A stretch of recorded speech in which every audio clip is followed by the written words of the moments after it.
Hi friends, welcome back to my YouTube channel. So ನಾನು last time ಹಾಕಿದ ಕಡುಬು ರೆಸಿಪಿಗೆ ತುಂಬ ರೀಚ್ ಬಂತು. ನಾನು ಎಕ್ಸ್ಪೆಕ್ಟೇ ಮಾಡಿರಲಿಲ್ಲ ಅಷ್ಟೊಂದು ರೀಚ್ ಬರುತ್ತೆ ಅಂತೇಳಿ. ಸೊ ನೀವೆಲ್ಲರೂ ಫುಲ್ ರೆಸಿಪಿ ಕೇಳೋದ್ರಿಂದ ಈಗ ನಾನು ಅದನ್ನು ವಿಡಿಯೋ ಅಪ್ಲೋಡ್ ಮಾಡ್ತಾ ಇದ್ದೀನಿ. ಫಸ್ಟಿಗೆ ನಾವು ಚಪಾತಿ ಹಿಟ್ಟನ್ನ ಥರ ನಾದ್ಕೊಂಡು ಅದ್ರಲ್ಲಿ ಸಣ್ಣ ಸಣ್ಣ ಈ ಥರ ಉಳ್ಳಿ ಮಾಡಿಕೊಂಡು ಅದನ್ನು ಪ್ರೆಸ್ ಮಾಡಿ ಇಟ್ಕೊಬೇಕು, ಎಣ್ಣೆ ಹಚ್ಕೊಂಡು. ಅಲ್ಲಿ ನೆಕ್ಸ್ಟು ನಾವು ಕುದಿತಿರೋ ನೀರಿಗೆ ಸ್ವಲ್ಪ ಎಣ್ಣೆ ಹಾಕಿ ಆ ನೀರನ್ನ ಕುದಿತಿರ್ಬೇಕಾದ್ರೆ ಎಲೆಗಳನ್ನು ಹಾಕ್ತಾ ಕಲಿಸ್ಕೊತಾ ಇರಬೇಕು. ಹಾಗೆ ಬಿಟ್ಬಿಟ್ರೆ ಅಂಟ್ಕೊಂಡ್ಬಿಡ್ತವೆ. ಅದನ್ನು ಹಾಗೆ ಮಿಕ್ಸ್ ಮಾಡ್ತಾನೆ ಇರಬೇಕು. ಕೆಲವೊಬ್ಬರು ಮೆಂತ್ಯ ಕಡುಬನ್ನ ಡ್ರೈ ಆಗಿ ಮಾಡ್ಕೊತಾರೆ, ಬಟ್ ನಮಗೆ ಈ ಥರ ಸೂಪಿ ಟೆಕ್ಸ್ಚರ್ ಇದ್ರೇ ಇಷ್ಟ ಆಗುತ್ತೆ. ಆಮೇಲೆ ಸೈಡ್ ಬಾಣಲೆಯಲ್ಲಿ ಒಂದು 2-3 ಟೇಬಲ್ ಸ್ಪೂನು ಆಯಿಲ್ ಹಾಕ್ಕೊಬೇಕು. ಸೊ ಆಯಿಲು ಕಾಯೋ ತನಕ ವೇಟ್ ಮಾಡೋಣ. ಸೊ ಆಯಿಲ್ ಕಾದ್ಮೇಲೆ ಸಾಸಿವೆ ಜೀರಿಗೆ ಹಾಕಬೇಕು. ಬಟ್ ನಮ್ಮ ತಂಗಿ ಆಯಿಲು ಕಾಯ್ಲಾರ್ದೇ ಸಾಸಿವೆ ಜೀರಿಗೆ ಹಾಕ್ಬಿಟ್ಲು. ನಮ್ಮಮ್ಮ ಬೈತಾಳೆ ನೋಡ್ರಿ, ಕೇಳ್ರಿ.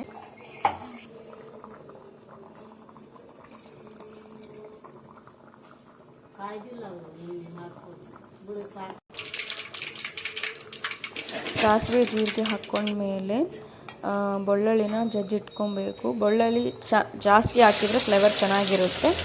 ಸೊ ಬೆಳ್ಳುಳ್ಳಿನ ಹಾಕಿದ್ವಿ. ನೆಕ್ಸ್ಟು ಮೆಂತ್ಯ ಸೊಪ್ಪನ್ನ ತೊಳೆದು ನೀಟಾಗಿ ಕಟ್ ಮಾಡಿ ಇಟ್ಕೊಂಡಿದ್ವಿ. ಸೊ ಆ ಮೆಂತ್ಯ ಸೊಪ್ಪನ್ನ ಹಾಕಬೇಕು. ಹಾಕಿ ಒಂಚೂರು ಫ್ರೈ ಮಾಡಬೇಕು.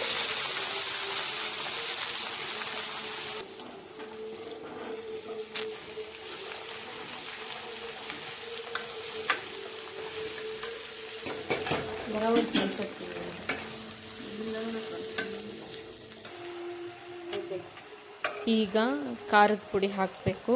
ಸೊ ನಾವು ಸ್ಪೈಸಿ ಜಾಸ್ತಿ ತಿನ್ನೋದ್ರಿಂದ ನಾವು 4 ಸ್ಪೂನ್ಸ್ ಆಫ್ ಚಿಲ್ಲಿ ಪೌಡರ್ ಹಾಕಿದ್ವಿ. ನೆಕ್ಸ್ಟು ಉಪ್ಪು, ನೆಕ್ಸ್ಟು ಸ್ವಲ್ಪ ಅರಿಶಿನ, ಒಂಚೂರು ಒಂದು ಸ್ವಲ್ಪ ಸಕ್ಕರೆ ಹಾಕ್ಕೊಬೇಕು. ಟೇಸ್ಟನ್ನು ಅದು ಸ್ವಲ್ಪ ಜಾಸ್ತಿ ಮಾಡುತ್ತೆ. ಸೊ ಅದು ನೆಕ್ಸ್ಟು ಇದನ್ನು ನಾವು ಅದನ್ನು ಫ್ರೈ ಮಾಡ್ತಾ ಇರಬೇಕು. ಅದರದ್ದು ಫ್ಲೇವರ್ ಬರುತ್ತೆ, ಬೆಳ್ಳುಳ್ಳಿದು ಮೆಂತ್ಯ ಫ್ಲೇವರ್ ತುಂಬ ಚೆನ್ನಾಗಿ ಬರುತ್ತೆ. ಅಲ್ಲಿವರೆಗೂ ಅದನ್ನು ಫ್ರೈ ಮಾಡಿ ಸೈಡಲ್ಲಿ ಎತ್ತಿಟ್ಕೊಬೇಕು.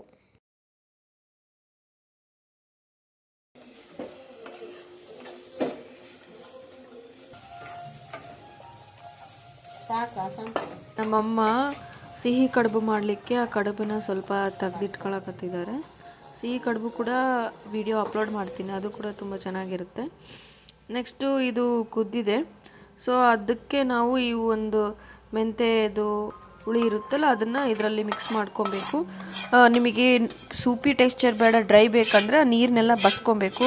ನಮಗೆ ಸೂಪಿ ಟೆಕ್ಸ್ಚರ್ನೇ ಇಷ್ಟ ಆಗುತ್ತೆ, ಹಾಗಾಗಿ ನೀರನ್ನ ನಾವು ತೆಗಿಯೋಂಗಿಲ್ಲ. ಅದರಲ್ಲೇ ನಾವು ಇದನ್ನು ಮಿಕ್ಸ್ ಮಾಡ್ಕೊಂಬಿಡ್ತೀವಿ. ಸೊ ಈ ಥರ ಮಿಕ್ಸ್ ಮಾಡಿಕೊಂಡು ಸ್ವಲ್ಪ ಹೊತ್ತು ಕುದಲಿಕ್ಕೆ ಬಿಡಬೇಕು. ಸೊ ಫ್ಲೇವರ್ ಎಲ್ಲ ಅವು ಕಡುಬೆಲ್ಲ ಹೀರ್ಕೊತೈತೆ.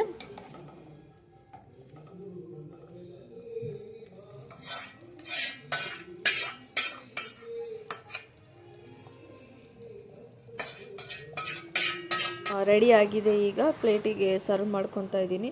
ಸೊ ನೋಡ್ರಿ, ಈ ಥರ ಆಗುತ್ತೆ. ತುಂಬ ಚೆನ್ನಾಗಿರುತ್ತೆ ಕಡುಬು. ನಮ್ಮ ಕಡೆ ಎಲ್ಲ ಮಾಡ್ತಾರೆ. ನೀವು ಈ ಒಂದು ರೆಸಿಪಿನ ಟ್ರೈ ಮಾಡಿ ಹೇಗಿದೆ ಅಂತ ಕಮೆಂಟಲ್ಲಿ ತಿಳಿಸಿ. ಹಾಗೆ ನನ್ನ ಚಾನಲ್ನ ಸಬ್ಸ್ಕ್ರೈಬ್ ಮಾಡಿ. Tata, bye bye, take care. ಹಾಗೆ ನಾನು ಸಿಹಿ ಕಡುಬುದು ಕೂಡ ರೆಸಿಪಿನ ಹಾಕ್ತೀನಿ ನನ್ನ ಇನ್ಸ್ಟಾಗ್ರಾಮಲ್ಲಿ.